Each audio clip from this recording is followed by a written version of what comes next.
রাগ এটা শুধু একটা আবেগ না, এটা একটা আগুন, যেটা যদি আপনি সময় মতো নিভাতে না পারেন তাহলে এই আগুনেই পুড়ে ছাই হয়ে যায় সম্পর্ক, শান্তি, সম্মান, এমনকি নিজের ভবিষ্যতও। রাগ একটা অনুভূতি, কিন্তু আমরা এটাকে বানিয়ে ফেলি অভ্যাস। আজকাল মানুষ খুব সহজে রেগে যায়, তুচ্ছ কারণে সম্পর্ক ছিন্ন করে, ছোট কথায় গালমন্দ করে বসে, তারপর একা ঘরে বসে আফসোস করে আমি যদি চুপ থাকতে পারতাম। কিন্তু তখন আর কিছু করার থাকে না, কারণ রাগের সময় বলা শব্দ ছোড়া কথা আর কষ্ট দিয়ে ফেলা আচরণ ফিরিয়ে আনা যায় না।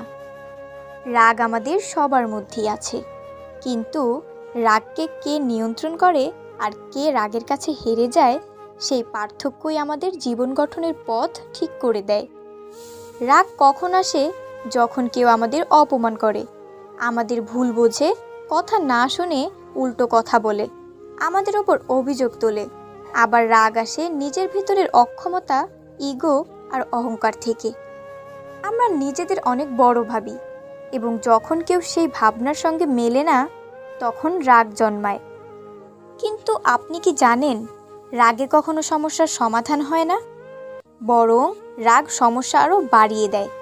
সম্পর্ক নষ্ট হয়, কাজের গতি কমে যায়, এমনকি শরীরও অসুস্থ হয়ে পড়ে।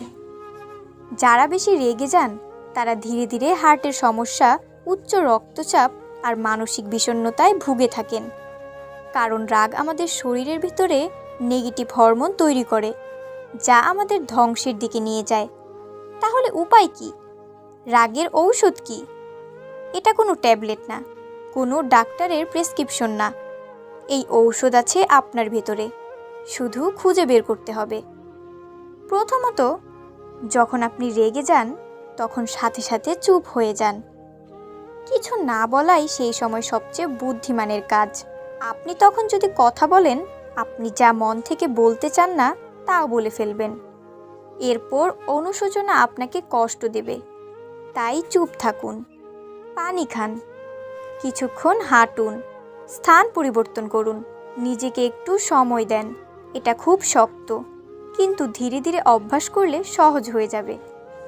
দ্বিতীয়ত, বুঝতে চেষ্টা করুন আপনি কেন রেগে যাচ্ছেন।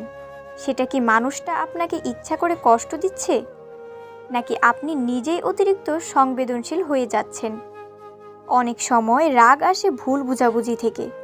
কেউ একটা কথা বলল আর আপনি ভেবে নিলেন সে আপনাকে অপমান করেছে, কিন্তু বাস্তবে হয়তো সে আপনার ভালোর জন্যই বলেছিল। তাই পরিস্থিতি বিশ্লেষণ করতে শিখুন। তৃতীয়ত, নিজেকে প্রতিদিন একটু প্রশিক্ষণ দিন। প্রতিদিন সকালে 2 মিনিট চোখ বন্ধ করে ভাবুন, আজকে যদি কেউ আমাকে অপমান করে আমি কি করব। মানসিকভাবে প্রস্তুত থাকলে রাগ সহজে আসে না, নিজের ভেতর শান্ত থাকার শক্তি তৈরি হয়।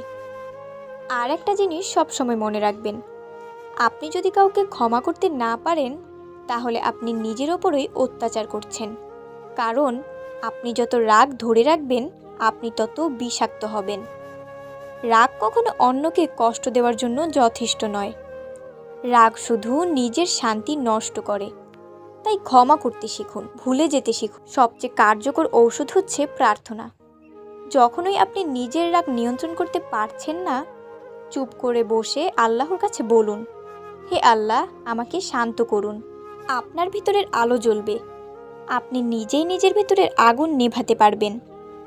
রাগ নিয়ন্ত্রণ করার মানে এই নয় যে আপনি দুর্বল, বরং আপনি অনেক বেশি শক্তিশালী। যে নিজের রাগ সামলাতে পারে সে পুরো পৃথিবীকেও জয় করতে পারে। কেউ আপনাকে ছোট করে কথা বললে, অপমান করলে, তার মতো হয়ে পাল্টা কথা বলার দরকার নেই। আপনি যদি নিজেকে শান্ত রাখতে পারেন তাহলে আপনি অনেক বড় হয়ে যান, আপনার মর্যাদা বাড়ে। আপনার রাগ যদি আপনি এখনোই নিয়ন্ত্রণ না করেন তাহলে একদিন এই রাগই আপনার চারপাশের সব কিছু ধ্বংস করে দেবে। তখন আর কিচ্ছু থাকবে না, না সম্পর্ক, না ভালোবাসা, না মানুষ। থাকবে শুধু একা আপনি আর আপনার ভেতরের পোড়া ছাই। তাই এখনই সিদ্ধান্ত নিন, রাগের বিরুদ্ধে লড়বেন না রাগকে আপন করে সারা জীবন পড়বেন। আজ থেকে নিজেকে বলুন, রাগ নয়, আমি শান্তির মানুষ। রাগ নয়, আমি ক্ষমার মানুষ। রাগ নয়, আমি ভালোবাসার মানুষ। প্রিয় দর্শক, আপনি যদি সত্যিই রাগ কমাতে চান তবে এই ভিডিওর কথা আজ থেকেই বাস্তব জীবনে প্রয়োগ করুন। প্রথম দিনেই পারফেক্ট হবেন না, কিন্তু চেষ্টা করলেই পরিবর্তন শুরু হবে। আজকের ভিডিওটি এমন কাউকে পাঠিয়ে দিন যে প্রিয় মানুষটি রেগে গিয়ে সব কিছু নষ্ট করে ফেলছে। হয়তো আপনার একটা শেয়ার, একটা কথাই তার জীবনে শান্তি ফিরিয়ে আনবে।